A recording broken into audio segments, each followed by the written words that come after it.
नमस्कार। वक्त बड़ी बहस का है। मैं हूं राजेश कुमार। बंगाल चुनाव की आहट के वक्त साथ ही गृह मंत्री अमित शाह ने कहा था कि चुनाव आते आते टीएमसी में ममता बनर्जी अकेली ही बचेंगी और कुछ ऐसा ही समीकरण बंगाल चुनाव के करीब आते आते बनते हुए दिखाई दे रहे हैं। ममता बनर्जी जिन मोहरों के सहारे चुनावी मैदान में जीत के ख्वाब देख रही थी, एक एक करके वो विकेट अब गिरते जा रहे हैं। हाल ही में शुभेंदु अधिकारी और आयुधम भट्टाचार्य ने टीएमसी का दामन छोड़ा था और अब टीएमसी के राज्यसभा सांसद दिनेश त्रिवेदी ने इस्तीफे का ऐलान कर दिया है और इसके पीछे उन्होंने वजह बताई है कि उन्हें पार्टी के अंदर उनको घुटन हो रही है।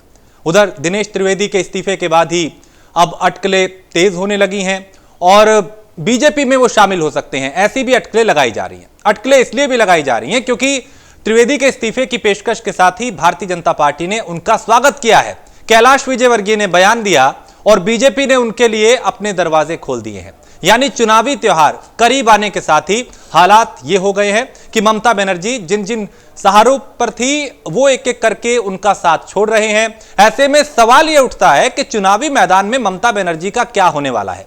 जानने की कोशिश करेंगे अगले 1 घंटे में। एक वरिष्ठ पैनल हमारे साथ होगा, समीक्षा करेंगे, समझेंगे कि क्या समीकरण होंगे, किसमें टक्कर होगी और क्या परिणाम होंगे जो एक एक करके ये अपने साथ छोड़ रहे हैं ममता बनर्जी के, उसके परिणाम क्या होंगे। क्या वाकई जो चुनाव होगा इस बार का वो बेहद दिलचस्प होगा और क्या समीकरण बनेंगे, क्या इसका असर विधानसभा चुनाव में होगा। इन तमाम बिंदुओं पर चर्चा करेंगे। अब से कुछ देर में हमारे साथ एक वरिष्ठ पैनल जुड़ेगा, उनसे समझने की कोशिश करेंगे कि आखिर पार्टियां क्या रणनीति बना रही हैं और क्या भी ये जो विकेटें एक एक करके टीएमसी की गिर रही हैं, क्या ये भी एक रणनीति का हिस्सा है। क्या इसके पीछे भी कोई अभियान चल रहा है, क्या इसके पीछे भी एक सोची समझी एक रणनीति मानी जाए जिसके तहत लगातार टीएमसी के लोग साथ छोड़ रहे हैं और चाहे बीजेपी हो, क्योंकि बीजेपी में पिछले कई दिनों में कई नेताओं ने बीजेपी का दामन थामा है।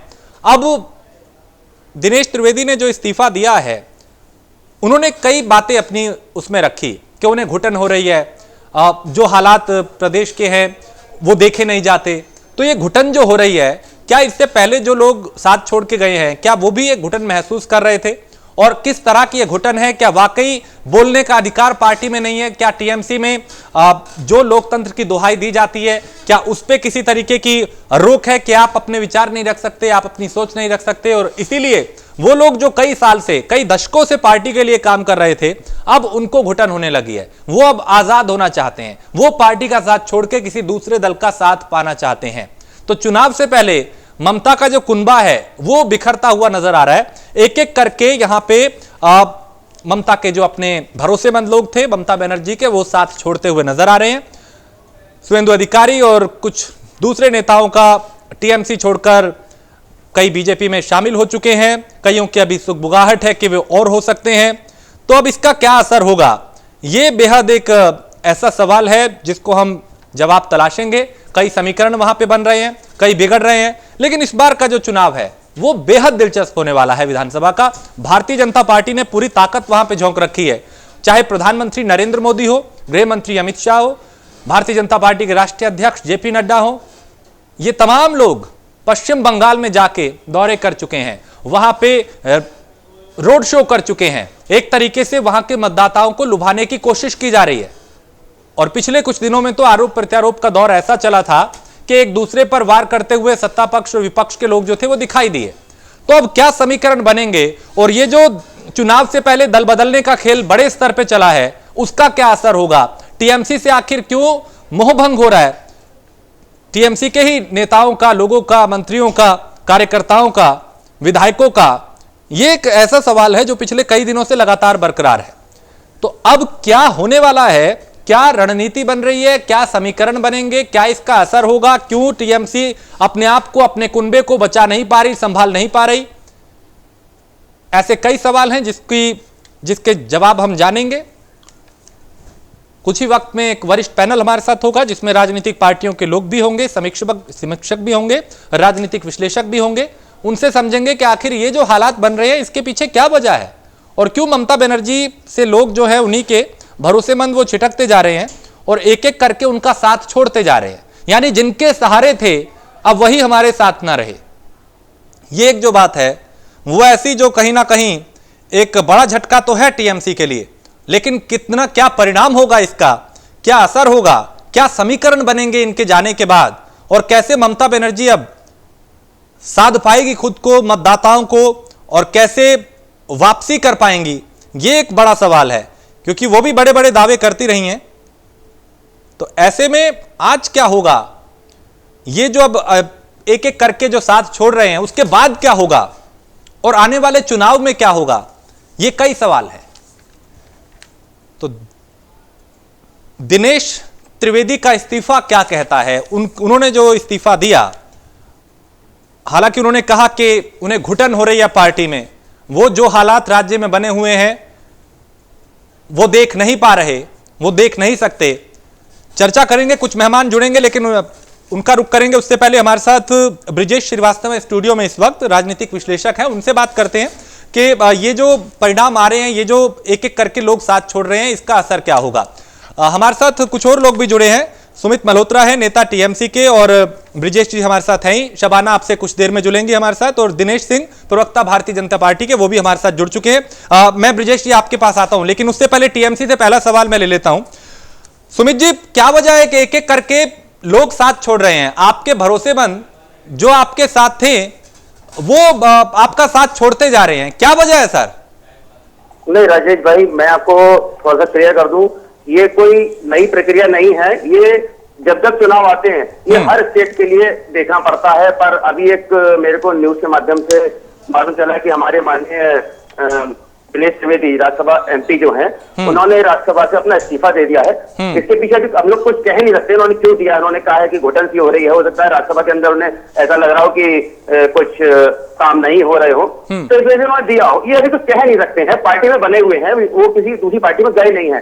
भारतीय जनता पार्टी ने उनके आने का स्वागत भी कर दिया है। तो अभी देखते हैं, वेट एंड वॉच के क्या करते हैं वो। लेकिन सुमित, एक बड़ी बात यह है कि एक के बाद एक, इससे पहले भी चूंकि चाहे शुभेंदु अधिकारी हो, चाहे राजीव बनर्जी हो, तमाम दूसरे कई विधायक जो बीजेपी में शामिल हो गए, ये कहीं ना कहीं एक एक करके पार्टी के लिए बड़ा झटका तो है। जो रणनीति बनाई जा रही थी, जो समीकरण बन रहे थे, उससे पहले अगर बड़े नेता इस तरीके से पार्टी का साथ छोड़ रहे हैं तो कहीं तो कोई कमी रही होगी, कुछ तो घुटन महसूस हो रही होगी। पार्टी का नेता हमारे वहां पे माननीय नेत्री हैं, माननीय दीदी, जनता ने उन्हें चुना है और उनके ही द्वारा सब लोग चुने जाते हैं, ये मैं आपको बता दूं राजेश भाई। और वहां पे जो जिस तरीके से भारतीय जनता पार्टी एक दबाव बना करके लोगों को तोड़ने का काम कर रही है, ये खेल ये पुराना खेलती है भारतीय जनता पार्टी। वो ये सब जगह खेलती है, ये बिहार में भी खेला इन्होंने, यूपी में भी खेलेगी, तो सभी जगह ये खेलते हैं। अपना घर बच्चा नहीं पाते, दूसरे के घर में जाके देखते हैं कि क्या हो रहा है। दिनेश सिंह, क्या ये बीजेपी का, देखिए आप पे सीधा आरोप लगा रहे हैं वो कि ये भारतीय जनता पार्टी कर रही है, तोड़ने का काम जो है बीजेपी कर रही है। दिनेश सिंह, नहीं राजेश भाई, भारतीय जनता पार्टी मुझे नहीं लगता है किसी को तोड़ने का काम कर रही है। और तोड़ा तब जाता है, मान लीजिए आप किसी को तोड़ते तब कहें जब वो इतना कमजोर हो जाए। इसको हमारे टीएमसी के साथ ही मान लें कि आज टीएमसी का जो वृक्ष है इतना कमजोर हो गया कि उसकी टहनी को कोई भी आसानी से तोड़ सकता है। इसका मतलब इनकी पकड़ पार्टी पर नहीं रह गई। जिन दीदी की बात कर रहे हैं हमारे साथी, आज ममता बनर्जी की पकड़, इसका मतलब अपनी पार्टी पे नहीं रह गया, तो उनको इस्तीफा दे देना चाहिए। एक एक करके मुझे ये बताएं टीएमसी के साथी कि दिनेश त्रिवेदी जी को भारतीय जनता पार्टी ने कौन सा दबाव डाला या कौन सा प्रलोभन दिया? शुभेंदु अधिकारी को भारतीय जनता पार्टी के नेता ने कौन सा प्रलोभन दिया? राजीव बनर्जी को कौन सा प्रलोभन दिया? प्रवीण घोषाल को, वैशाली डालमिया को, रतन को, नहीं एक मिनट जरा मेरी बात, मैंने आपके बीच में एक शब्द नहीं बोला। सुन लीजिए, फिर आप बताइएगा, फिर बताइएगा। हम लोग तो एक घंटे बैठे हुए हैं, इन पे क्या क्या इनको प्रलोभन दिया गया? देखिए, बंगाल की जनता वहां पर पहले कम्युनिस्ट शासन के कुशासन से मुक्त होना चाहती और वहां पर बड़े भरोसे के साथ उन्होंने ममता दीदी को वहां सत्ता सौंपी। लेकिन ममता बनर्जी आज उनकी किसी भी आशा और अपेक्षा पे खरी नहीं उतरी है। और अभी तो इनके नेता एक एक करके जा रहे हैं, जब चुनाव की भी घोषणा नहीं हुई है राजेश जी। जिस दिन चुनाव की घोषणा हो जाएगी, आप कल्पना करिए कि आज टीएमसी वहां सत्ता में है, सत्ता में रहते हुए उनके मंत्री इस्तीफा दे दे, सत्ता में रहते हुए उनके विधायक इस्तीफा दे, सत्ता में रहते हुए उनके मेयर इस्तीफा दे, अब सत्ता में रहते हुए 50 से ज्यादा पार्षद इस्तीफा दे दे, तो आप समझ सकते हैं कि तृणमूल की स्थिति क्या है। और यही छोड़ के नहीं जा रहे हैं। आज बंगाल की जनता तृणमूल कांग्रेस का साथ छोड़ चुकी है। चुनाव की घोषणा होने दीजिए। और हम सत्ता के लिए नहीं, सत्ता परिवर्तन के लिए, हमारे गृह मंत्री जी ने कल ही कहा, हम सत्ता परिवर्तन के लिए बंगाल में संघर्ष नहीं कर रहे हैं। नहीं, उन्होंने ये भी कहा था गृह मंत्री जी ने कि चुनाव आते आते ममता बनर्जी अकेली रह जाएंगी, और जो हम हालात देख रहे हैं एक के बाद एक उनके मंत्री विधायक जो नेता वो हैं वो अलग होते जा रहे हैं, तो क्या ये आप लोगों की रणनीति का कोई हिस्सा है? नहीं तो राजेश जी, मैं यही निवेदन कर रहा था कि जो माननीय गृह मंत्री जी ने कहा यही कहा, वही तो मैं कह रहा हूँ। तो ममता बनर्जी की पकड़ अगर इतनी कमजोर हो गई है तो उनको या तो खुद पार्टी छोड़ देना चाहिए, पार्टी से अलग होना जाना चाहिए, क्योंकि उनके सारे लोग तो साथ छोड़ के चले जा रहे हैं, नहीं तो अकेले पड़ जाएंगे। जब सारे लोग चले जाएंगे तो चुनाव में अकेले जाएंगे, या दल में जाएं या निर्दल में जाएं, उनको मुझे लगता है कि कैंडिडेट नहीं मिलेंगे जो स्थिति। और वहां की जनता तो पहले ही साथ छोड़ चुकी है। हाँ। चुनाव की घोषणा होने दीजिए, क्योंकि जनता को तो तब जवाब देना है। हाँ। कोई राजनीतिक पार्टी इस स्तर पे आ सकती है राजेश जी? हम सब राजनीतिक क्षेत्र के कार्यकर्ता है। इतनी आप देखा प्रधानमंत्री जी के कार्यक्रम में एक मुख्यमंत्री को यह शोभा देती है इस बात के लिए वो नाराज हो जाए कि बीच में से किसी ने जय श्री राम का नारा लगा दिया। अरे जय श्री राम का नारा लगा देने से आपको खुश होना चाहिए कि आपको नाराज होना चाहिए? कोई भारत माता की जय कह रहा है, कोई वंदे मातरम कहता है, कोई जय श्री राम कहता है, इसमें आपत्ति क्या होती है?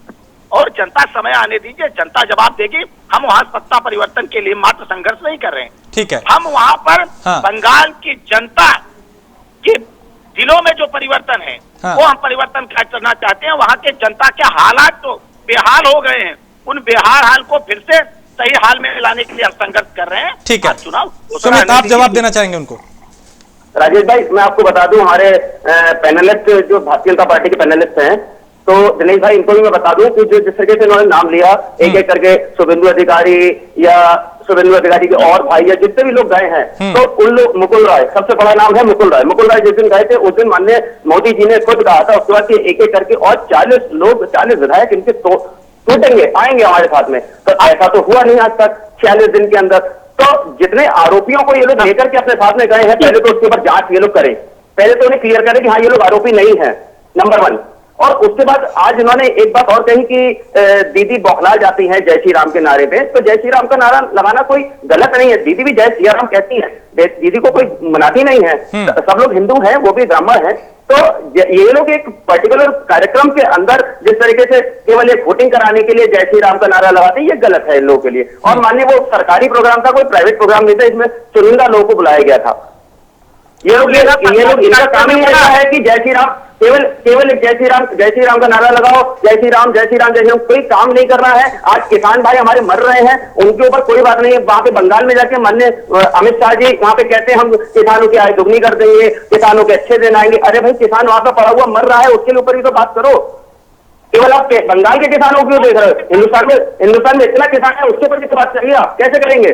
10 सेकेंड।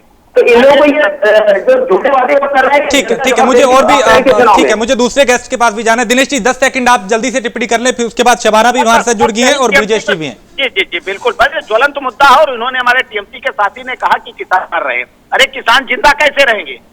प्रधानमंत्री किसान सम्मान निधि के पैसे आप उनके खाते में डालने नहीं दे रहे हैं। आपको शर्म आती है कि नहीं आती है? उन किसान भाइयों का क्या गुनाह है? अरे भाई दिनेश भाई वहाँ पे ऑलरेडी वहाँ पे जनता को मिल रहा है। वहाँ पे वहाँ की जो गवर्नमेंट है वो दे रही है, बट आप लोगों ने करने से नहीं होगा ना। जो इतना किसान है उसको एक फेडरल स्ट्रक्चर है।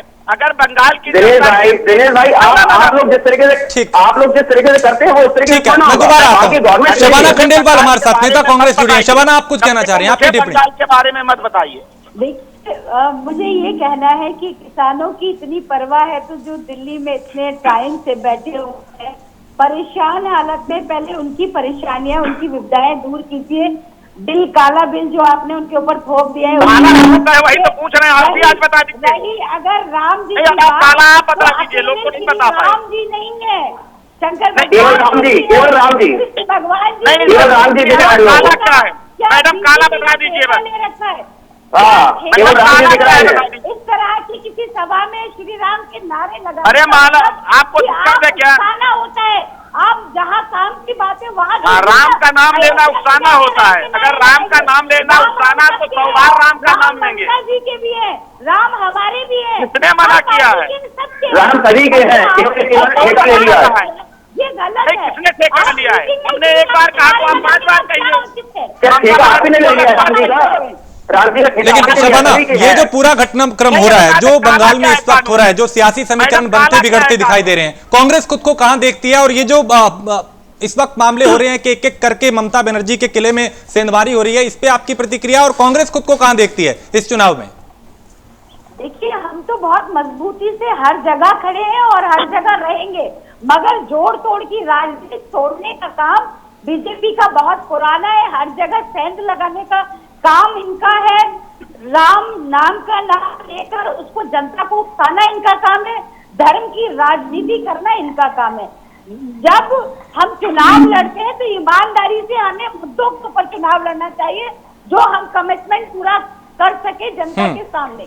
मगर ऐसा होता नहीं है, सिर्फ हम लोग प्रलोभन देने के लिए जाते हैं। आज बंगाल की बारी है तो वहां पर भी सारे प्रलोभन के जाल बिछाए जा रहे हैं। ये काम इनका है जो उचित नहीं है। आप वहां पर जनता से वादे कीजिए ना कि आप क्या करेंगे। आज आप बंगाल में किसानों की परवाह कर रहे हैं, मगर यहाँ 2 महीने से किसान जब बैठे हुए हैं, भूख प्यास से मर रहे हैं, ऊपर मर चुके, आपको उनकी परवाह नहीं है। वहाँ पर आप किसानों का दर्द लेकर पहुंच गए, ये श्री राम के नारे लगाने पहुंच गए। ठीक, दिनेश कुछ कह रहे हैं जल्दी से, उसके बाद मैं ब्रिजेश जी आपके पास आ रहा हूँ। दिनेश बहुत जल्दी से। बहुत जल्दी से इन्होंने कहा राम सबके, हमने कहा कि राम सबके नहीं, लेकिन कांग्रेस पार्टी कह रही थी कि राम हमारे नहीं है। मैं याद दिलाना चाहता हूँ कांग्रेस पार्टी को, जरा एक मिनट बता रहा हूँ, यही कांग्रेस पार्टी है तो सुप्रीम कोर्ट में जब इनकी सरकार थी तो हलफनामा देके आपने ही कहा था कि राम का कोई अस्तित्व नहीं, राम काल्पनिक है। भारतीय जनता पार्टी ने नहीं कहा था। भारतीय जनता पार्टी के तो रग रग में राम है। मैडम, आपकी पार्टी ने ठीक है सर, राम पे चर्चा नहीं हो रही। हाँ, मुद्दे पे आइए वापस। मैं ब्रिजेश आपके पास आऊंगा। ठीक है दिनेश जी, मैं लौटता हूं आपके पास। ये जो घटनाक्रम हो रहे हैं, ये जो हालात बंगाल में बनते दिखाई दे रहे हैं कि एक एक करके जो सबसे भरोसेमंद लोग थे ममता बनर्जी के, वो साथ छोड़ रहे हैं। क्या वाकई अब ममता बनर्जी का जो किला है वो ढह रहा है और जो वहां पे लोगों को घुटन होने लगी है, जो वो साथ छोड़ रहे हैं? हाँ, घुटन तो हो रही है राजेश, बिल्कुल सही कहा आपने। और दिनेश त्रिवेदी छोटा मोटा नाम नहीं है, बहुत बड़ा नाम है। 1988 में जब टीएमसी की स्थापना हुई तब से वो जुड़े रहे। और आपको याद होगा 2012 में भी कुछ ऐसी स्थिति हुई थी और दिनेश त्रिवेदी उस समय भी बहुत घुटन महसूस कर रहे थे, रेलवे मिनिस्टर होते थे जी। और जब उन्होंने यात्री किराया बढ़ाया दीदी से बिना पूछे हुए, तो दीदी इतनी आग बबूला हो गई कि उन्होंने फौरन ये डिक्टेट एक जारी कर दिया कि दिनेश त्रिवेदी आप रिजाइन करिए। उस समय दिनेश त्रिवेदी ने थोड़ी सी हिम्मत दिखाई थी, एक बार कहा भी था कि रेलवे मिनिस्ट्री किसी की बपौती नहीं है। लेकिन आप ये समझिए कि ममता बनर्जी कोलकाता से सीधा दिल्ली पहुंचती हैं और वहां आकर धमकी देती हैं। साफ तौर पर मनमोहन सिंह को धमकी दी गई थी कि अगर आपने दिनेश त्रिवेदी से रेजिग्नेशन नहीं लिया तो सारे टीएमसी के मंत्री बाहर चले जाएंगे, मंत्रालय छोड़ देंगे और हो सकता है हम आपको बाहर से समर्थन दें। तो ये एक उदाहरण है कि किस तरह से ये घुटन थी। 2012 से ही दिनेश त्रिवेदी घुटन महसूस कर रहे थे, हिम्मत शायद नहीं जुटा पा रहे थे, वो हिम्मत उन्होंने आज दिखाई है। और एक बड़ी बात ये कि जो कारण उन्होंने बताया घुटन का, वो हिंसा। उन्होंने बताया है कि वायलेंस इतना हो रहा है वेस्ट बंगाल में कि वो अपने को असहाय महसूस कर रहे हैं। जो आरोप बीजेपी लगाती रही है कि वेस्ट बंगाल में बीजेपी के कार्यकर्ता मारे जा रहे हैं और हिंसा जबरदस्त हो रही है, उसी बात को कहीं ना कहीं उसकी तस्दीक की है दिनेश त्रिवेदी ने और उसको बड़ा कारण उन्होंने बताया है। और ये सर जिस तरीके से ये लोग एक एक करके साथ छोड़ रहे हैं, विधायक, मंत्री, कार्यकर्ता, नेता, तमाम लोग ऐसे थे जो कई दशकों से, कई सालों से पार्टी के साथ जुड़े रहे। क्या वाकई अब कोई इस तरीके का माहौल हो गया है कि किसी दूसरे की बात नहीं सुनी जा रही, वहां पे लोग अपनी बात नहीं रख पाते, वहां अपनी प्रतिक्रिया नहीं दे पाते, लिहाजा वो अलग होना ज्यादा महफूज खुद को समझते हैं? कहीं ना कहीं राजेश ये कह सकते हैं, क्योंकि ममता बनर्जी की पर्सनालिटी हम सभी जानते हैं, बहुत ही मर्क्यूरियल पर्सनालिटी है उनकी और अपने आगे वो किसी को समझती नहीं है। अगर उन्होंने एक चीज कह दी तो बस वो फाइनल है, उस पर आप जरा भी जिरह नहीं कर सकते हैं। यही वजह है, शुभेंदु अधिकारी हो, राजीव बनर्जी हो, लक्ष्मी रतन शुक्ला हो, सुनील मंडल हो और सोनम चटर्जी हो, ऐसे कुछ नाम मैंने लिए हैं। और ये फहरिस्त बहुत लंबी, आप सभी जानते हैं, लगातार टीएमसी छोड़ने का सिलसिला जारी है और सभी बीजेपी का रुख कर रहे हैं। तो ऐसा नहीं हो सकता है कि ये सब कुछ बीजेपी स्पॉन्सर्ड है या बीजेपी बैक्ड है। एक आपको ये भी पता है कि बहुत सारे लोग होते हैं, हिम्मत नहीं जुटा पाते हैं, एक शुरुआत करता है तो सबको हिम्मत आ जाती है और कुछ वैसे ही देखने को मिल रहा है। और टीएमसी के लिए बड़े खतरे की घंटी है, ममता बनर्जी के लिए वाकई बहुत चैलेंजिंग होने जा रहा है ये चुनाव। तो ये जो आने वाला चुनाव है, कितना इसमें दिलचस्प होने वाला है, कितना टक्कर इसमें दिखाई देगी? क्या वाकई लगता है कि समीकरण इस बार जो है वो बदल सकते हैं? बिल्कुल बदल सकते हैं। और सबसे बड़ी जो लड़ाई होगी और जो फ्लैश पॉइंट है कह सकते हैं वेस्ट बंगाल में, इस बार नंदीग्राम होने जा रहा है। हाँ। शुभेंदु अधिकारी एक समय ट्रस्टेड लेफ्टिनेंट थे ममता बनर्जी के, उन्होंने टीएमसी को खड़ा किया था नंदीग्राम में। और आपको याद होगा जब 2007 में किस तरह से इंडोनेशिया की कंपनी को 10,000 एकड़ जमीन दी गई थी बुद्धदेव भट्टाचार्य की तरफ से, और उसके बाद जो आंदोलन वहां पर हुआ था, हिंसा हुई थी, पुलिस की गोली में करीब 40 से ज्यादा लोग मारे गए थे। उस समय ममता बनर्जी ने उसको कैश किया था, लेकिन जो ग्राउंड तैयार किया था वो शुभेंदु अधिकारी ने और उनकी फैमिली ने किया था। हाँ। और उसका असर जो है ये रहा कि अगले चुनाव में 16 की 16 सीट टीएमसी ने जीती थी। शुभेंदु अधिकारी की उसमें बहुत बड़ी भूमिका थी। और इस बार आप देखिए कि ममता बनर्जी ने नंदीग्राम से चुनाव लड़ने का ऐलान कर दिया है। वो इसलिए क्योंकि भवानीपुर जहां से वो लड़ती रही है वहां पर उनकी स्थिति कमजोर हो रही है, और इसीलिए आपने देखा होगा कि शुभेंदु अधिकारी ने उनको चैलेंज किया है कि अगर आप में हिम्मत है तो आप सिर्फ नंदीग्राम से लड़के दिखाइए। आप भवानीपुर और नंदीग्राम दोनों जगह से मत लड़िए। तब वाकई ये पता चलेगा कि आपकी स्टैंडिंग क्या है। भवानीपुर में बड़ी स्थिति उनकी खराब है। जो हिंदी स्पीकिंग वोटर्स हैं वो ममता बनर्जी से बहुत ज्यादा खुश नहीं है, और उसी को कहीं ना कहीं कैश करने की जरूरत है, और इसलिए नंदीग्राम को भी ममता बनर्जी ने चुना है। सुमित, इस बार का चुनाव बेहद मुश्किल होगा आप लोगों के लिए, रास्ता आसान नहीं है। समीकरण जो बनते दिखाई दे रहे हैं, जिस तरीके से लोग आपका साथ छोड़ रहे हैं, वहां पे तमाम भारतीय जनता पार्टी के दिग्गज पहुंच रहे हैं, कांटे की टक्कर होने वाली है, और इस रास्ते में कांटे ज्यादा आपके हैं। नहीं राजेश भाई, ऐसा कुछ नहीं है। अभी 2 दिन पहले ही कल की बात है, माननीय दीदी का भी एक इंटरव्यू आया था, तो उन्होंने बिल्कुल स्ट्रिक्टली खुद कहा है कि हमारी फुल मेजोरिटी से सरकार बनने जा रही है। तो आप जिस तरीके से ये लोग भारतीय जनता पार्टी के लोग जो चला रहे हैं कि दीदी हार रही है, एक के बाद एक घर के लोग छोड़ के जा रहे हैं, ऐसा कुछ नहीं है। वहां पे जनता नेता बनाती है, और माननीय दीदी के साथ में जो लोग हैं वो बिल्कुल विश्वास के संग में खड़े हैं। इस बार दोबारा से हमारी सरकार वहां बनने जा रही है अप्रैल में। लेकिन ये किस आधार पे आप लोग कह रहे हैं? क्योंकि देखिए, हम देख रहे हैं कि इस बार जो चाहे प्रधानमंत्री वहां पे जाए, गृह मंत्री वहां पे जाएं, जेपी नड्डा वहां पे जाएं, भीड़ हमें उनकी रैलियों में, रोड शो में भी तमाम दिखाई दे रही है। आपके विधायक, मंत्री, कार्यकर्ता और वो लोग जो कई दशकों से पार्टी के साथ थे वो साथ छोड़ रहे हैं। तो आप किस आधार पे कह रहे हैं कि आप वापसी करेंगे? मतलब आपको आपके काम पे भरोसा है, जनता पे भरोसा है, किस आधार पे कह रहे हैं? जी, बिल्कुल हमें अपने काम पे भरोसा है। वहां पे दीदी ने जिस तरीके से 5 साल में जो काम करे हैं, हमें पूरा भरोसा है कि जनता इस बार दीदी को फिर से सरकार बना के देगी। ठीक है दिनेश जी, क्योंकि ममता बनर्जी बनाम कौन? अगर कांटे की टक्कर वहां पे बीजेपी और टीएमसी की है, तो ममता बनर्जी बनाम कौन? मतलब बीजेपी की तरफ से कौन होगा? क्या इसका एक नफा नुकसान आप लोगों को हो सकता है कि कोई चेहरा नहीं है वहां पे जिसे मुख्यमंत्री बनाया जाए, उम्मीदवार हो?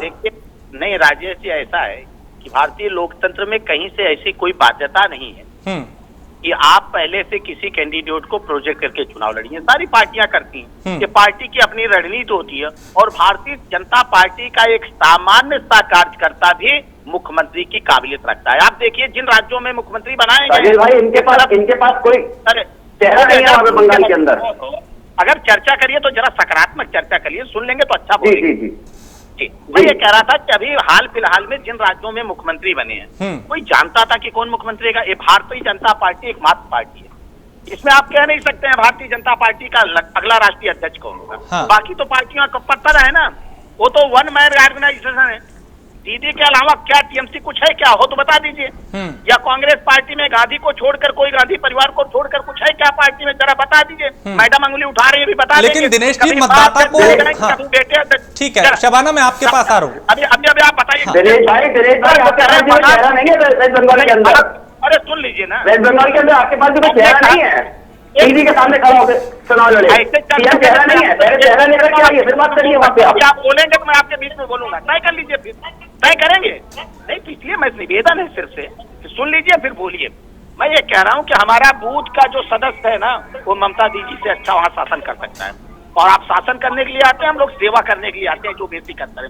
दूसरी चीज देखिए, हम परिवारवाद में नहीं है, हम परिवार को नहीं तरजीह देते हैं, हम व्यक्तिवाद नहीं है, हम राष्ट्रवादी हैं। हम पहले देश की चिंता करते हैं, लोगों की चिंता करते हैं। आप जो है दीदी की चिंता कर रहे हैं, और दीदी की चिंता करने से दीदी नहीं रहेंगे। अगर आप बंगाल के लोगों को, जिस माटी और मानुष की बात दीदी ने कभी की थी, अगर उस माटी और मानुष का ख्याल आप दीदी ने रखा होता, तो आज तृणमूल कांग्रेस में भगदड़ आपके यहाँ मची है। संभालिए अपने लोगों को, मैं तो कह रहा हूँ ना। अरे भाई दिनेश भाई आपके भी मची हुई है, दिनेश भाई आपके भी मची हुई है, आपके मची हुई पर वो दिखाई नहीं जा रही है मीडिया के माध्यम से, नहीं दिखाई जा रही है, दिखाई नहीं दे रही, आपके मची हुई है, आपके आगे लोग हमारे पास आए।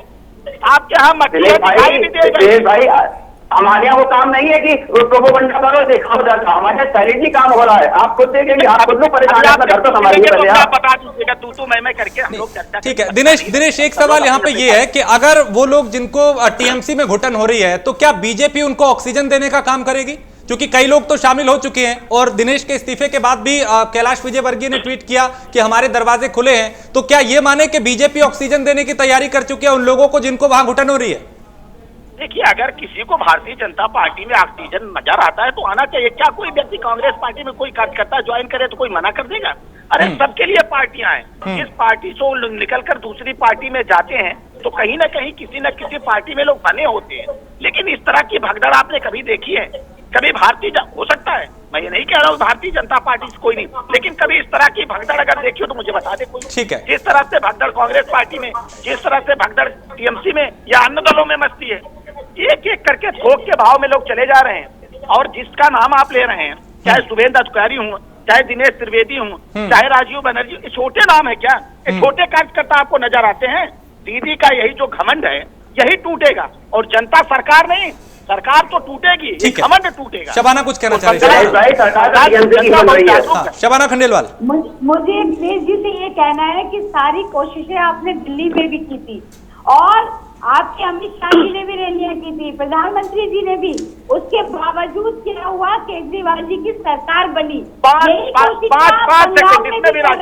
यही कोशिशें सारी कोशिशें आप करते हैं, तोड़ने के काम आप करते हैं और टूटते आपके यहाँ भी है, मगर जरूरत बस वही है कि आप दिखने नहीं देते उन चीजों को। हम इस प्रक्रिया को बुरा नहीं मानते, अपनी स्वेच्छा से अगर कोई किसी पार्टी को ज्वाइन करना चाहता है कोई बात नहीं है, मगर किसी पार्टी को छोटा या बड़ा दिखाना ये गलत बात है।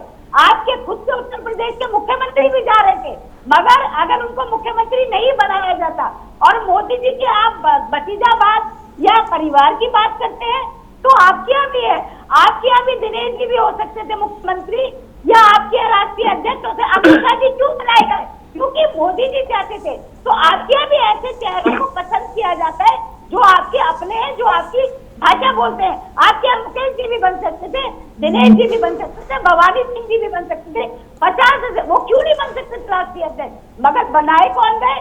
जो मोदी जी की पसंद थे, यानी कि अमित शाह जी। और इसलिए आप दूसरों की पार्टियों पर इल्जाम लगाना बंद कीजिए, ये अच्छी बात नहीं है। ठीक है, दिनेश कुछ जवाब दे रहे हैं जल्दी से। दिनेश जी बिल्कुल, मैं जल्दी से देता हूँ, मैं तो सुनता हूँ, बीच में बोलता भी नहीं। मैडम ने जो कहा मैंने सुना। देखिए, दिक्कत इन्होंने कहा दिनेश जी भी हो सकते हैं, बिल्कुल हो सकते हैं। और हमारे यहाँ जो भी मुख्यमंत्री बने, किसी का आप नाम लीजिए ना, वो किसी परिवार की कोख से पैदा होके नहीं चले आए थे। किसी भी मुख्यमंत्री का आप नाम ले लीजिए। हमारे यहाँ, मैंने तो पहले ही कहा, हमारे यहाँ सामान्य से सामान्य कार्यकर्ता जो भी राष्ट्रीय अध्यक्ष बने हैं वो सामान्य परिवार से ही जाके राष्ट्रीय अध्यक्ष बने हैं। जो प्रधानमंत्री बने हैं सामान्य परिवार से जाके प्रधानमंत्री बने हैं। जो मंत्री बने हैं वो सामान्य परिवार से जाकर मंत्री बने। मैं भी मैडम बैठा हूँ, किसान का बेटा हूँ, गाँव में बैठा हूँ, मैं भी एक संवैधानिक पद पे हूँ, तो सरकार ने मुझे भी कुछ दिया है। मेरे घर परिवार में कोई नेता नहीं है, इसलिए कांग्रेस में हो सकता है, एक टीएमसी में परिवारवाद हो सकता है। फिर आप बोल रहे हैं आप महिला है, मैं आपके बीच में नहीं अपमान करना चाहता हूँ। सुन लीजिए। ठीक है, ब्रिजेश जी आप ये बताएं कि अब चूंकि टक्कर जो है वो इसमें कोई शक नहीं कि बीजेपी और टीएमसी में है। पश्चिम बंगाल में टक्कर दो ही पार्टियों में, बीजेपी और टीएमसी। लेकिन भारतीय जनता पार्टी, एक सेकंड मैडम मैं आ रहा हूं, दोबारा आता हूं, लेकिन यहाँ पे ममता बनर्जी बनाम कौन, क्या ये एक मुश्किल भरा सवाल है मतदाताओं के लिए? क्योंकि बीजेपी के पास उम्मीदवार कौन है, चेहरा कौन है, ये साफ नहीं है। ममता बनर्जी है, मतदाता को पता है कि टीएमसी को वोट देने का मतलब है ममता बनर्जी, बीजेपी को दिया तो कौन होगा? राजेश जी, बीजेपी के बारे में हम सब जानते हैं कि जब वोटर वोट करता है तो उसके सामने नरेंद्र मोदी होते हैं। राज्य में कौन चेहरा है बहुत ज्यादा इंपॉर्टेंट नहीं है, अगर है तो ठीक है, नहीं है तो कोई बात नहीं। उत्तर प्रदेश का इलेक्शन उसका एक उदाहरण है, जो कि बात सुमित कह रहे थे कि कोई चेहरा नहीं है ममता दीदी के सामने, तो इट हार्डली मैटर्स, क्योंकि जो भी वोटिंग होती है मोदी के नाम पर होती है, नरेंद्र मोदी को देखकर लोग वोट करते हैं। लोकसभा इलेक्शन आप सभी को याद है, 2 सीट हुआ करती थी 2014 में और 2019 में 18 तक पहुंची है बीजेपी। उसके पीछे जो वजह है वो मोदी का जो करिश्मा है वो तो है ही, लेकिन उसके अलावा बीजेपी जो ग्राउंड लेवल पर काम कर रही है, कैलाश विजयवर्गीय बहुत ही सीजन्ड एक नेता है और इसीलिए उनको बंगाल का चार्ज दिया गया है ताकि वहां पर आप पार्टी को मजबूत कीजिए, और वो काम उन्होंने किया है। ग्रास रूट लेवल पर उन्होंने काम किया है और पार्टी को बहुत मजबूत बनाया है। उसका नतीजा आप कहीं ना कहीं देखने को मिल रहा है कि टीएमसी में भी भगदड़ मची हुई है। इसके पीछे ये नहीं है कि बीजेपी स्पॉन्सर्ड है ये सब कुछ, लेकिन जो घुटन वाली बात थी, अब लोगों को एक ऑप्शन नजर आने लगा है। बीजेपी, जो आपने बात कही कि यहां पे टक्कर बीजेपी और टीएमसी के बीच है, बिल्कुल सही बात है। सीपीआईएम जो कि लगातार 3 या 4 दशक तक वो लगातार वेस्ट बंगाल की सत्ता पर रही, वो अब हाशिए पर पहुंच गई है। कांग्रेस की भी स्थिति बहुत अच्छी नहीं है, लेकिन अब जो लड़ाई अगर बीजेपी और टीएमसी के बीच में है, तो इससे आप अंदाजा लगा सकते हैं कि बीजेपी ने कितना काम किया है वहां पर। एक समय बीजेपी को कोई जानता तक नहीं था, कोई पहचानता तक नहीं था। और हमने देखा कि 2014 के आम चुनाव में देश भर में मोदी लहर थी, लेकिन उस वक्त ममता बनर्जी ने अपने किले को बचा लिया था। और क्या अब, चूंकि अब तो एक तरीके से पूरा माहौल बदल चुका है, राज्यों में अलग अलग सरकारें आ चुकी हैं, भारतीय जनता पार्टी ज्यादातर राज्यों में है, लेकिन बंगाल को अगर हम देखें तो क्या यहाँ पे कितना मुश्किल होगा ममता बनर्जी के लिए बीजेपी का यहाँ पे आना या ममता बनर्जी को हटा पाना? कितना मुश्किल समीकरण है यहाँ पे? नहीं, मुश्किल तो है। लड़ाई बड़ी रोमांचक होगी, बड़ी दिलचस्प होगी, जैसा कि शुरू में ही आपने कहा था। और इसलिए इस बार पूरे देश ही नहीं, मैं कह सकता हूं पूरी दुनिया की नजर वेस्ट बंगाल के चुनाव पर होगी। और खासकर बीजेपी किस तरह से परफॉर्म करती है, इस पर सबकी नजर होगी। एक बात और है जो कि बीजेपी के पक्ष में जाती है, वो ये है कि अगर हम पश्चिम बंगाल की इकोनॉमी की बात करें तो बहुत अच्छी स्थिति अभी भी नहीं है। तमाम जो बड़ी इंडस्ट्रीज थी कैसे भाग के गई हैं वहां से, ये हम सभी जानते हैं, और वो वापस अभी भी जाना नहीं चाह रही हैं। सिंगूर एक बहुत बड़ा कांड था, जिस तरह से टाटा अपने नैनो का प्रोजेक्ट लेके गुजरात उसको जाना पड़ा जी। तो इस तरह से बहुत सारी चीजें हैं जो ममता जी के खिलाफ जा रही हैं। किसानों की बात करें, खुद पीएम मोदी ने कहा था कि किसान सम्मान निधि के जो पैसा किसानों के पास जाना चाहिए था वो नहीं पहुंचा है किसानों के पास। तो ये सारी चीजें जो है वो ममता बनर्जी के लिए वाकई चैलेंजिंग होगी और बीजेपी इसका फायदा उठा सकती है। सुमित, इन मुश्किलों से कैसे बचेंगे? ये जो चुनौतियां हैं जो अभी ब्रिजेश जी ने भी बताई, इससे पार कैसे पाएगी पार्टी? राजेश भाई, मैं भाई साहब का बहुत सम्मान करता हूँ, सीनियर पैनलिस्ट हमारे। तो मैं यही कहना चाहता हूँ, जिस तरीके से हमारे भाई साहब ने बताया कि अभी वहां पे दीदी एक एक करके जो फैक्ट्रियां बंद हो रही हैं, जा रही हैं, तो ऐसा कुछ नहीं है। ये सभी तरफ है ग्रोथ। जो बंगाल की ग्रोथ है उसे अगर आप देखेंगे तो वो यूपी से और गुजरात से ज्यादा है। कहीं पे भी आप उठा के देखेंगे तो यूपी और गुजरात से भी ज्यादा है। आप कोई भी चीज चाहे आपका इकोनॉमी वैसे कर लीजिए बंगाल में, या विकास दर में बात करिए, तो सभी चीजों में ज्यादा है, उस पर ही बात करनी चाहिए। तो आज भारतीय जनता पार्टी करती नहीं है। वहां पे गुजरात के अंदर क्या नाम है, बंगाल के अंदर जाती है तो कहती है साहब किसानों की आय दुगनी कर देंगे, साथ किसान वहां पे मर रहा है उसकी तो आय दुगनी करिए। कोई बात होगी केवल हम यहाँ पे कर देंगे। जुमलेबाजी पार्टी ये है भारतीय जनता पार्टी, बस वो जुमला देती है और चली जाती है। जब जब चुनाव कहीं पे आते हैं कि मैं यहाँ पे जुमला दे रहा हूँ, मैं वहां पे जुमला दे रहा हूँ, ये जुमले की पार्टी है और कुछ नहीं है भारतीय जनता पार्टी। नहीं, ये तो आप कह रहे हैं, लेकिन जो परिणाम हमारे सामने आ रहे हैं, जो आपके लोग आपका साथ छोड़ रहे हैं, वो जुमलों के सहारे तो नहीं जा रहे। नहीं राजेश भाई कहीं ना कहीं आप इस चीज को भी मानिए कि भारतीय जनता पार्टी जहां जहां चुनाव होते हैं उसके समय पे, चुनाव जब नजदीक आता है तो एक डर अपना दिखा करके, चाहे सीबीआई का हो चाहे ईडी का हो, किसी तरीके से लोगों को तोड़ने का, प्रलोभन देने का काम करती है। विकास करा नहीं है 6.5 साल में, कहां उन्होंने विकास करा है? कौन सी विकास की बात कर रही है आप बताइए? तो इस पर भी बात करनी चाहिए ना। केवल आप बंगाल के ऊपर बात करेंगे, 5 राज्यों में चुनाव है उसके ऊपर भी तो कोई बात नहीं हो रही, क्यों? लेकिन बंगाल दिख रहा है, तो ये संभव नहीं है कि ये बंगाल को ये हासिल कर पाएंगे। नहीं, वो तो चलिए चुनाव के नतीजे बताएंगे कि किसने बंगाल का हासिल किया, किसकी सत्ता आई। लेकिन जब आप लोग अपने लोगों को नहीं संभाल पा रहे, अपने परिवार को नहीं बचा पा रहे, यानी एक तरीके से पार्टी परिवार ही है, उन लोगों को आप नहीं संभाल पा रहे, तो खामियां और कमियां तो कहीं अपने आप में भी है ना। अब सामने वाला तो फायदा उसका उठाएगा ही। नहीं राजेश भाई, ऐसा नहीं है कि हमारे अंदर कोई कमी है कि लोग छोड़ के जा रहे हैं। एक डर दिखाया जाता है हर चुनाव के अंदर, सीबीआई ईडी का डर। तो कब तक? नहीं, तो जो सही है उसको तो कोई डर ही नहीं ना सुमित। जो गलत है डर उसको होगा, जो ठीक है उससे किस बात का डर? राजेश भाई, आरोपियों को तो ये अपने तरह में ले चुके हैं, चाहे वो शुभेंदु अधिकारी हो, चाहे मुकुल राय हो, किसी के ऊपर भी कोई जांच नहीं हो रही है। अब सारी जांच साफ हो गई है। ये लोग कहते हैं हम भारतीय दवा की एक ऐसी वॉशिंग मशीन है कि इसमें गंदगी आएगी और साफ होकर के निकलेगी, ये ऐसी वॉशिंग मशीन है, तो उसके ऊपर भी ये लोग कोई बात नहीं करते। ना इनका सीएम कह रहा है, विकास के ऊपर बात नहीं करते, जय श्री राम जय श्री राम। ये कब तक होगा साहब? हिंदुस्तान चाहता है, अब विकास चाहता है। आपने 6.5 साल हो गए, अब तक कोई विकास के ऊपर बात नहीं करी है माननीय मोदी जी ने। किसानों से 2 मिनट के लिए बात भी नहीं कर सकते, वहां पे जाके आप हाजिर दे रहे हैं, हम किसान भाई हो, हम तुम्हारी आय दूर नहीं कर देंगे, हम ये कर, तो ऐसे रोपन के ऊपर कब तक बात होगी?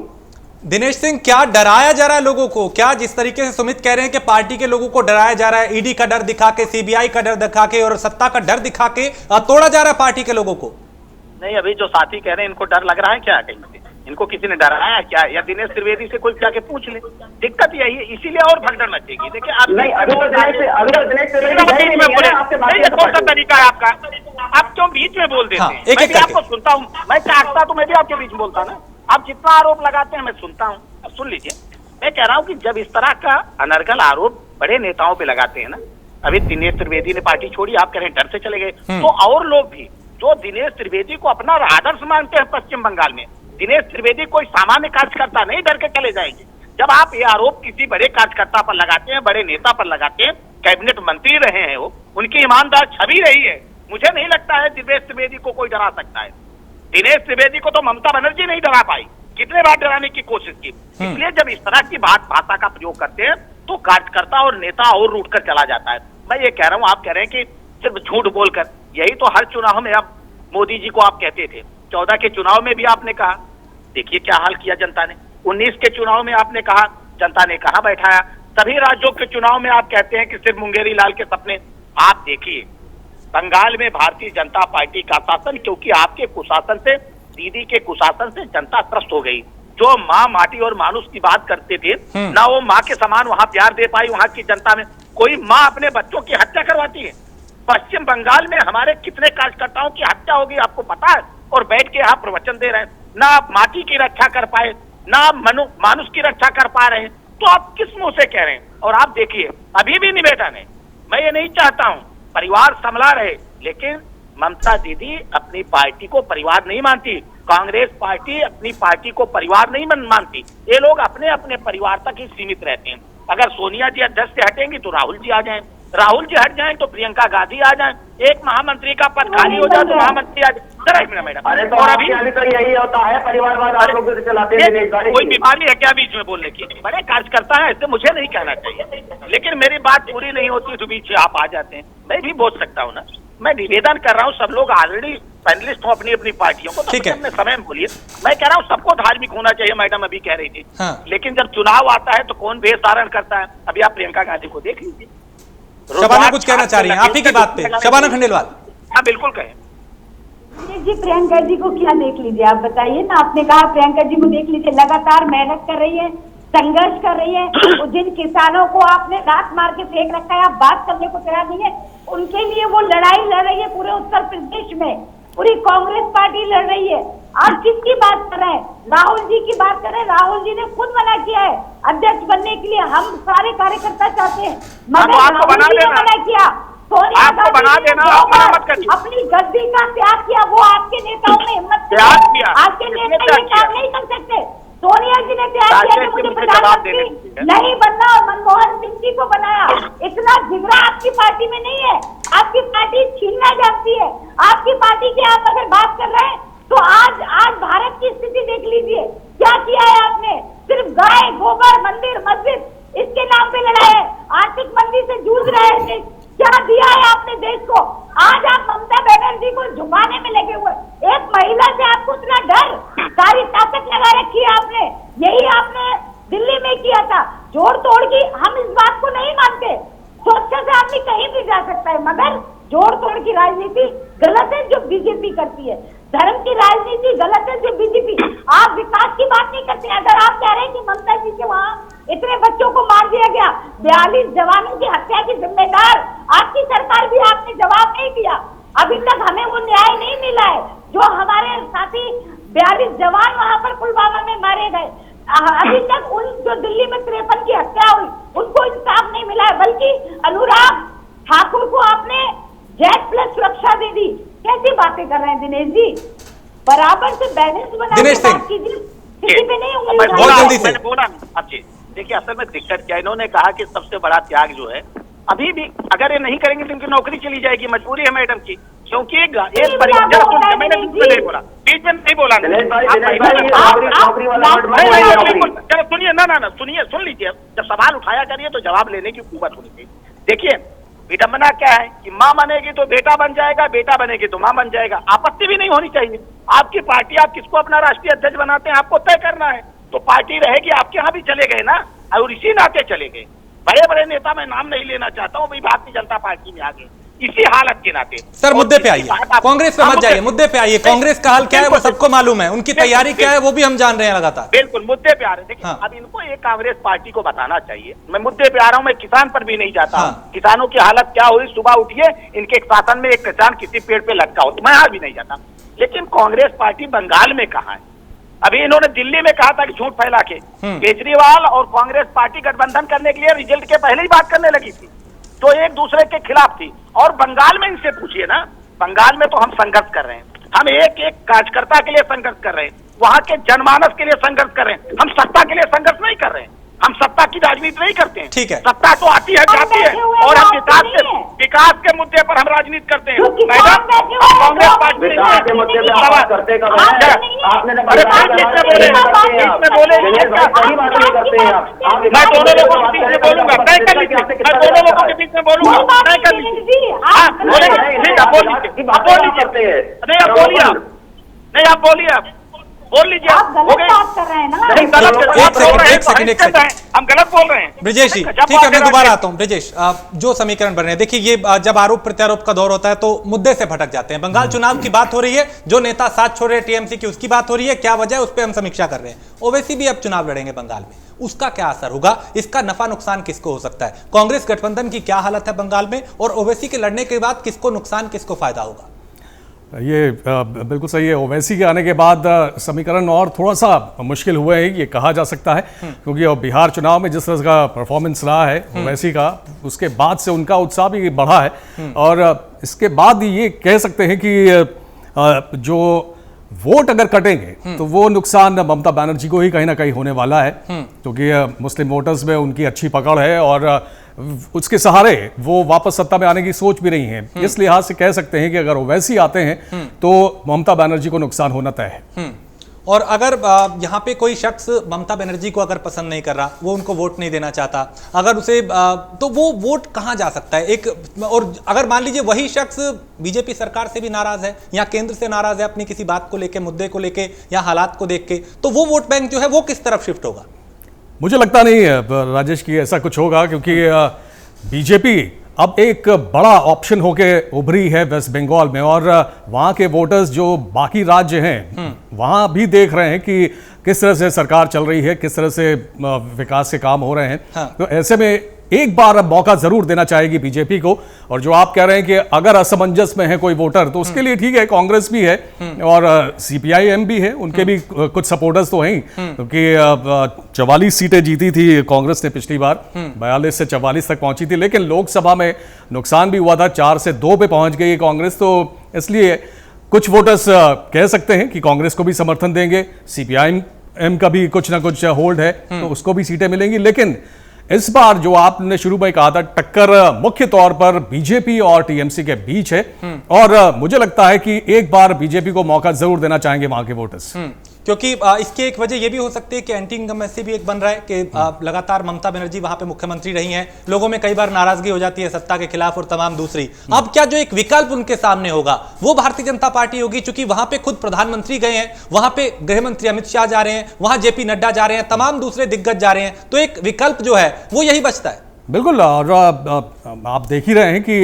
नरेंद्र मोदी फैक्टर जो है वो अपने आप में बहुत काम करता है। 18 सीटें लोकसभा चुनाव में जीतना, जबकि बीजेपी का कुछ नामो निशान जैसा नहीं था वेस्ट बंगाल में, लेकिन उसके बाद आपने देखा पिछले चुनाव में किस तरह से 18 लोकसभा सीटें जीती। तो मोदी फैक्टर काम करता है। उसके अलावा जो सरकार काम कर रही है, केंद्र की जो पॉलिसीज हैं वो भी असर डालती हैं। ऐसा नहीं है कि राज्य के ही मुद्दे सिर्फ हावी होते हैं जब वोटर वोट देने जाता है। केंद्र किस तरह से काम कर रही है, और उससे भी बड़ी बात यह है कि आपने देखा जब केंद्र में एक पार्टी की सरकार है, वही पार्टी अगर राज्य में है तो जाहिर सी बात है फायदा होता है, तो वो भी कहीं ना कहीं जहन में दिमाग में होना चाहिए वेस्ट बंगाल के वोटर्स के। सुमित, एंटी इनकम्बेंसी भी एक बड़ी मुश्किल आप लोगों के सामने है, फिर भी आपको क्यों भरोसा है कि नहीं, जो मतदाता है वो ममता बनर्जी के साथ रहेगा, टीएमसी के साथ रहेगा, वो झटकेगा नहीं, भले ही पार्टी के नेता चले जाएं, विधायक चले जाएं, मंत्री चले जाएं, सांसद चले जाएं, लेकिन मतदाता इधर उधर नहीं होगा? देखिए राजेश भाई, मैं आपको दोबारा से बता दूं कि वहाँ की जो जनता है वो वहाँ पे अपना नेता चुन चुकी है।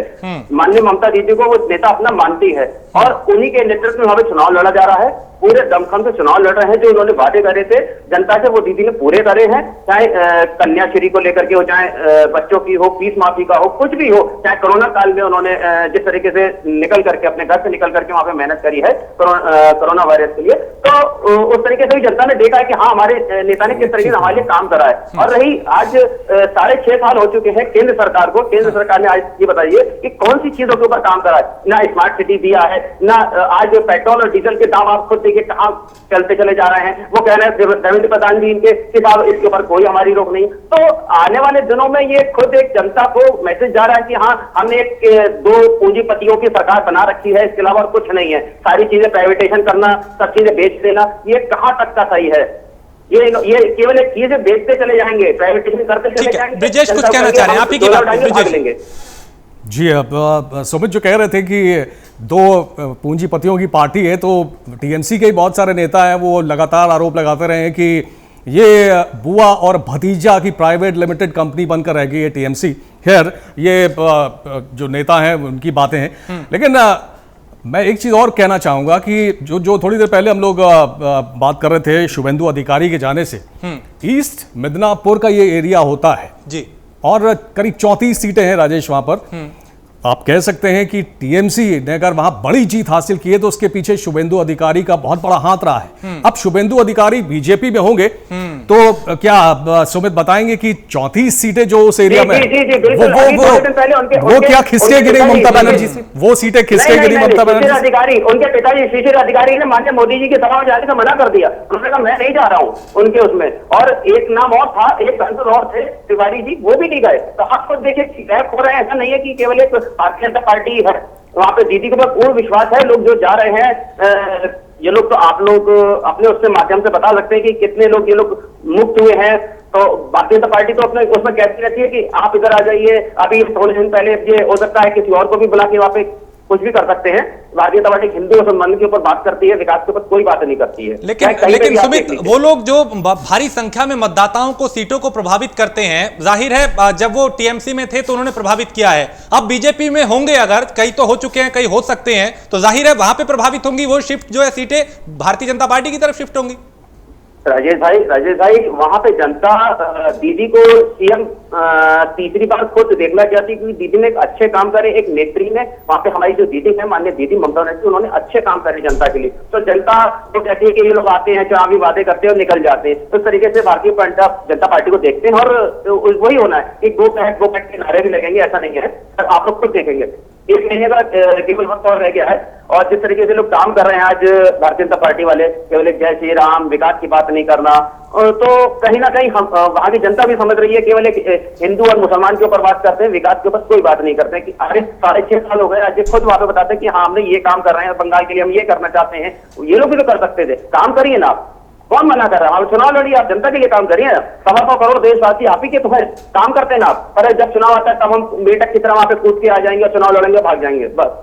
दिनेश सिंह, ये एक बड़ी बात कही जा रही है कि चुनाव के वक्त आके बड़ी बड़ी बातें की जाती हैं, उसके बाद कौन और उसके पहले क्या कुछ नजर नहीं होती। उन्होंने कहा कि दीदी के काम पे जनता को भरोसा है, तीसरी बार आएंगी।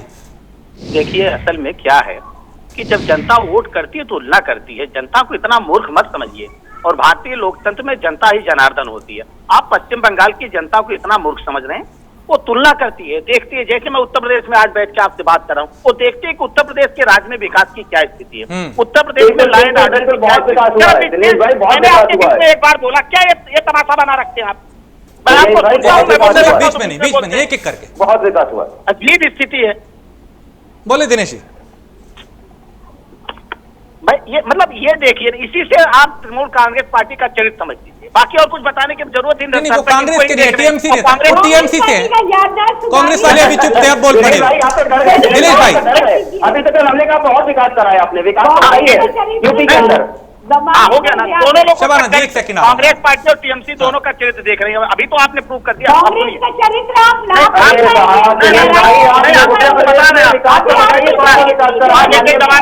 बता रहा हूँ, माँ बेटे दोनों जमानत में, जज बता रहा हूँ, आगे सुनिए जो मूल सवाल आपने पूछा। लोग तुलना करते, माँ बेटे जमानत में, रुकिए, मैं कह रहा हूँ कि उत्तर प्रदेश को देख, नहीं एक सेकंड शबाना, जमानत चिल्लाइए मत, नौकरी जाने वाली नहीं, चिल्लाइए मत भाई। आप विकास की बात करिए ना, यूपी के अंदर कितना विकास करा है, करिए ना बात। बता रहा हूँ कितने एक्सप्रेस वे आपके यहाँ बने और कितने हमारे यहाँ बन रहे हैं, बता दीजिए ना।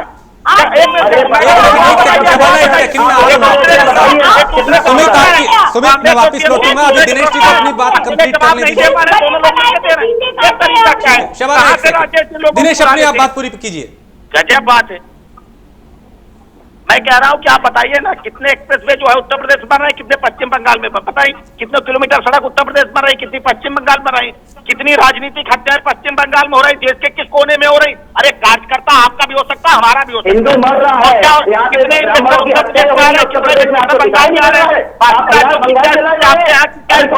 कोरोना काल में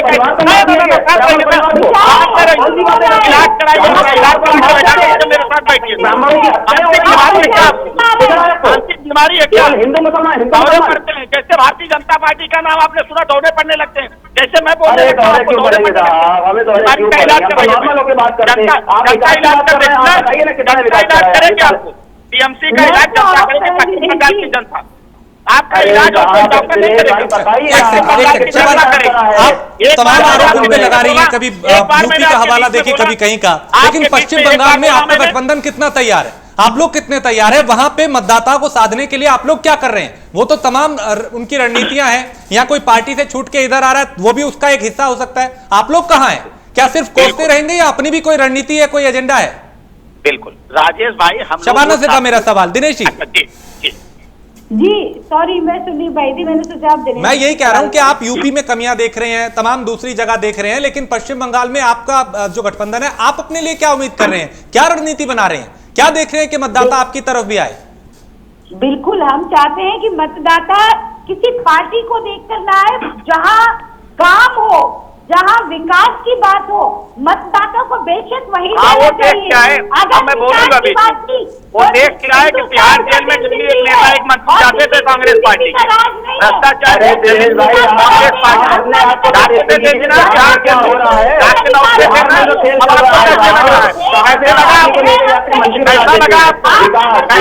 पार्टी बातें करते हैं।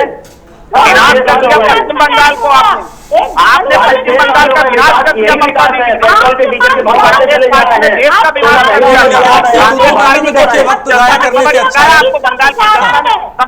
इंतजार करिए,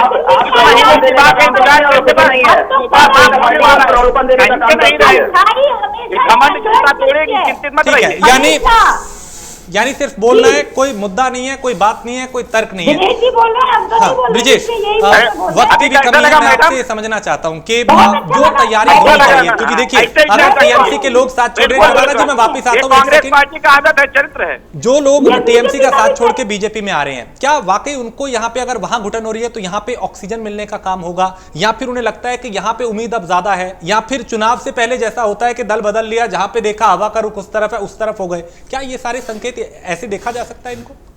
नहीं, बिल्कुल, अगर वहाँ पे घुटन है और बीजेपी उनको ऑफर दे रही है तो ये तो राजनीति है राजेश, और सभी कोई ना कहीं अपॉर्चुनिटीज ढूंढते हैं। तो ऐसे में अगर वो नेता जो टीएमसी छोड़कर जा रहे हैं और बीजेपी में उनको लगता है कि अच्छे मौके हो सकते हैं ग्रो करने के, तो क्यों नहीं जाएंगे? बिल्कुल जाना चाहिए और जाएंगे भी। और सीधी सी बात आपको बताएं कि अगर ये बड़े नेता हैं, छोटे नेता नहीं हैं, तमाम विधायक हैं। दिनेश त्रिवेदी सांसद हैं, बैरकपुर से वो 2 बार लोकसभा से चुने गए, 2009, 2014 में, 19 में जब वो हार गए, 19 में जब वो हार गए, ठीक है अभी नहीं आए हैं, लेकिन मैं एक बात कह रहा हूं, कहीं ना कहीं संकेत जरूर है। उन्होंने पीएम की जिस तरह से तारीफ की आज राज्यसभा में, और जिस तरह से कैलाश विजयवर्गीय ने खुला ऑफर उनको दिया है, तो मुमकिन है कि त्रिवेदी जी ज्वाइन कर लें बीजेपी, अगर ज्वाइन करते हैं तो बैरकपुर जहां से वो लड़ते रहे हैं उसके वो भी जो असेंबली की जो भी कॉन्स्टिट्यूएंसीज हैं वो प्रभावित करेंगे। हालांकि अर्जुन सिंह ने उनको हराया था 2019 में, बीजेपी के बड़े नेता हैं, तो कह सकते हैं अगर दिनेश त्रिवेदी भी मिल जाते हैं तो और मजबूती मिलेगी पार्टी को।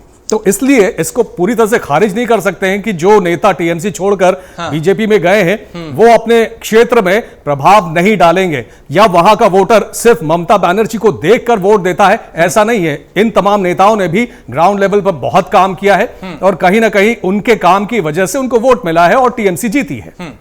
चलिए, वक्त इतना ही था। बहुत शुक्रिया ब्रिजेश श्रीवास्तव, सुमित मल्होत्रा, शबाना खंडेलवाल, दिनेश सिंह, आप सभी का बहुत शुक्रिया चर्चा में शामिल होने के लिए। तो बंगाल चुनाव से पहले टीएमसी को बड़े झटके लग रहे हैं एक के बाद एक, और उसके सबसे भरोसेमंद जो लोग थे वो साथ छोड़ के दूसरे दलों में जा रहे हैं। अब इसका क्या असर होगा, क्या परिणाम होंगे, ये तो आने वाला चुनाव ही बताएगा। लेकिन उससे पहले इतना जरूर कहा जा सकता है कि ममता बनर्जी के लिए यह वक्त सोचने और समझने का है, क्योंकि उनके लिए बड़ा झटका है।